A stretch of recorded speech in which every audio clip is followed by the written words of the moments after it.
ሰባት እንግዲህ እንዳየነው ነው ማለት ነው። እውነት ለመናገር በጣም ብዙ አዳዲስ ነገሮች አሉ። ብዙ ነገሮች መሆን የሌለባቸው ነገሮችም እየሆኑ ነው ያሉት ማለት ነው። እንግዲህ ጽናት ከብዙ ነገሮች ከብዙ ፈተናዎች አለፈች። በቃ ስንል ደግሞ ሌላ ችግር ውስጥ መታ እየወደቀች ነው ያለችው ማለት ነው።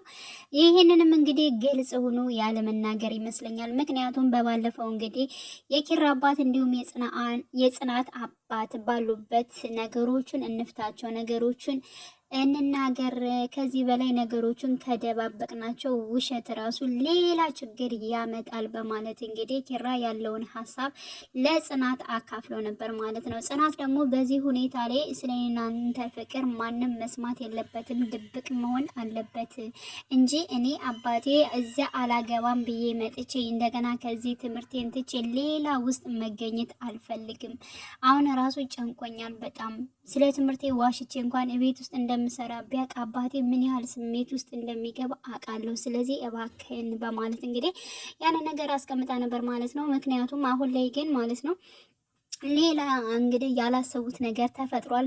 እሱም ደግሞ ምንድነው የኪራ እናትና አባት ኪራ እንዲያገባ ፈልገው ራሳቸው ያሰቧትን ወይንም ደግሞ ለራሳቸው የሚያውቋት ልጅ እንዲያገባ አድርገዋል ማለት ነው። ይህ ምክንያት ደግሞ እንግዲህ በጣም ትልቁና በጣም አሳዛኝ የሆነው ደግሞ የኪራ እናት የካንሰር ታማሚ ነች። ስለዚህ ይህን ነገር ደግሞ ኪራ አያውቅም፣ አባቱ ብቻ ነው የሚያውቀው። እንግዲህ ለጽናት ደግሞ ነግሯታል ማለት ነው።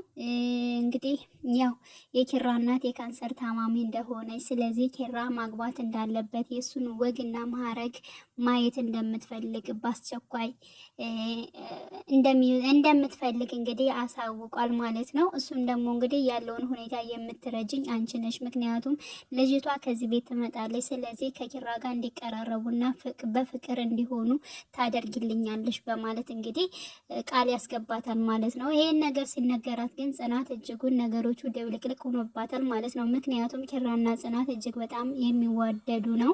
ስለዚህ የራሷን ደስታ አሳልፋ ለሰው መስጠት ማለት በጣም እጅግ በጣም ከባድ ነው። ግን ደግሞ የኪራን እናት ሀሳብና ነገሮችን የሷን ደስታ ለማሳካት ብላ የራሷን ደስታ አሳልፋ ለመስጠት ወስናለች ማለት ነው። እንግዲህ ያው ሰራተኛ መሆኗንም እንዲሁም አባትሽን አስጠግተን እያላት ክፉ ነገሮች ሲናገራት ነበረ የኪራ አባትም።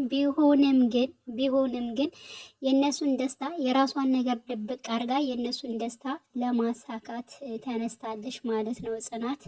ይህ ባይሆን እጅግ በጣም መልካም ነው። እሷ ግልጽ ሆና ብትናገር ጥሩ ነው።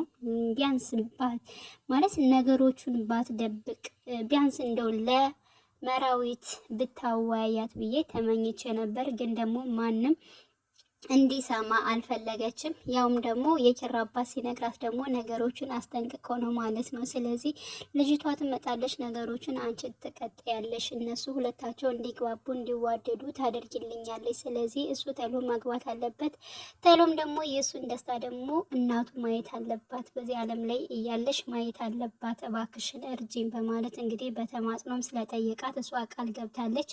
አሁን ከኪራ ጋር ምንም እየተስማማች አይደለም ጽናት ማለት ነው። ካለባት ከሆነው ነገር ችግር ላይ በጣም እሷም ውስጧንም እያለቀሰች ነው ያለችው ማለት ነው። ለምንድን ነው ወደ ፈጣሪዋም በጣም እያዘነች ነበር ማለት ነው።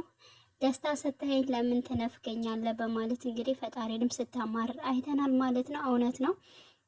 ያው እንግዲህ ከዚህ በኋላ በቃ ነገሮቹ ተስተካከሉ፣ ጽናትና ኪራ አንድ ላይ ሆኑ፣ ሽማግሌ እንደውም ሊላክ ነው አብረው ሊሆኑ ነው እያልን ነበር እኛም ማለት ነው። እንደ አጋጣሚ ደግሞ የኪራ አባትና የኪራ አባት እንዲሁም የጽናት አባት አንድ ላይ በሆኑበት ሰዓት ነገሮቹ ይታወቃሉ። በማየትም በተለያየ ነገሮችም ሊታወቃሉ እና ሁለታቸው ደግሞ ፍቅራቸውንም ይፋ ያደርጋሉ የሚል ሀሳብ ነበር የያዝነው። እንግዲህ ሌላ ደግሞ ዱቡዳ መጥቶ ቁጭ ብሏል ማለት ነው። እንግዲህ ቀጣይ ምን ይሆናል የሚለው በጣም ያሳስባል ማለት ነው።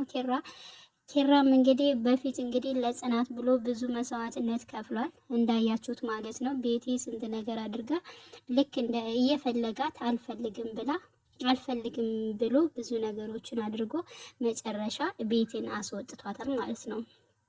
ስለዚህ ጽናትም አሁንም ይሄን ነገር ለሱ ብላ ቢያንስ ለእናቱ ደስታ ብላ ታደርገዋለች። ያው ኪራን ጠልተው ሳይሆን ወደው፣ ግን ደግሞ ይሄን ነገር ደግሞ ታደርገዋለች። በመጨረሻም ግን እኔ ጽናትና ኪራ ይለያያሉ ወይንም ደግሞ ሁለታቸው አንድ ላይ ሳይሆኑ ኪራ ከሌላ ጋር ተጋብቶ ይኖራል የሚል ሀሳብ አይኖረኝም። ያንን ነገር ግን ለእናቱ ደስታም ሆኖ ወይም ተስማምተው ሊያደርጉት ይችላሉ። አሊያም ደግሞ ሁለታቸው ደግሞ አንድ ላይ ሆነው ደግሞ ልጅም ተፈጥሮ ሌላ ደስታ ደግሞ ሊፈጠር ይችላል ብዬ ነው የማስበው። ግን ደግሞ አባትየው ያላት ልጅ ደግሞ በእርግጠኝነት ትመጣለች፣ እንዲቀራረቡ ይደረጋሉ ብዬ አስባለሁ። ግን ደግሞ እነሱን ለማስደሰት ነው። በመጨረሻም ኪራና ጽናትም አንድ ላይ ይሆናሉ የሚል ሀሳብ ነው ያለኝ ለጊዜው ማለት ነው። ግምት ነው የሰጠሁት። ግን መቼም ቢሆን አይለያዩ። የሚዋደድ ሰው በነገራችን ላይ ብዙ ፈተናዎችና ብዙ መከራዎች ይደርሳሉ። ግን ደግሞ ከፈተናዎችና ከዛ ሁሉ በኋላ ደግሞ ሁለታቸው አንድ የሚሆኑበት አጋጣሚ ይኖራል ብዬ አስባለሁ።